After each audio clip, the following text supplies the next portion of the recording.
જામજોધપુર તાલુકા પંચાયતના પ્રમુખ તરીકે પૂજાબેનની વરણી, જ્યારે ઉપપ્રમુખ તરીકે હિના બારિયાની સર્વાનુમતે વરણી કરવામાં આવી હતી। આમ આદમી પાર્ટી દ્વારા પ્રમુખ અને ઉપપ્રમુખ પદ માટે ઉમેદવારો જાહેર કર્યા હતા, પરંતુ બહુમતીના અભાવે તેઓનો પરાજય થયો હતો અને ભાજપની બોડી પ્રસ્થાપિત થાય છે। ભાજપના પદાધિકારીઓએ ખૂબ ખૂબ અભિનંદન પાઠવ્યા હતા।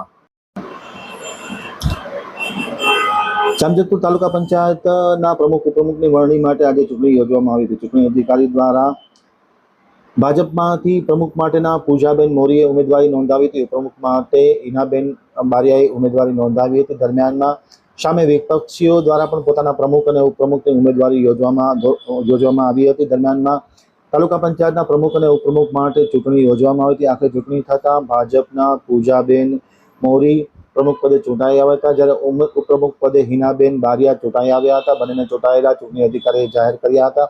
આ ચૂંટણી દરમિયાન ભાજપના પૂર્વ કેબિનેટ મંત્રી ચેમનભાઈ શાપરિયા, જિલ્લા પ્રમુખ વિનોદભાઈ ભંડેરી, પૂર્વ ધારાસભ્ય બ્રિજરાજસિંહ જાડેજા સહિતના લોકો ઉપસ્થિત હતા। તેમને તાલુકા પંચાયતના નવા પ્રમુખ પૂજાબેન અને ઉપપ્રમુખ હિનાબેનને ખૂબ ખૂબ અભિનંદન પાઠવવામાં આવ્યા હતા। અને આંતર ટીવી સાથેની વાતચીતમાં માહિતી આપતા પ્રમુખ પૂજાબેન અને ઉપપ્રમુખ હિનાબેને જણાવ્યું હતું કે જે કંઈ ગ્રામ્ય વિસ્તારમાં જે અણુકેલ પ્રશ્નો છે તે તાત્કાલિક અસરથી પરિપૂર્ણ કરવામાં આવશે તેવી જાહેરાત કરવામાં આવી હતી।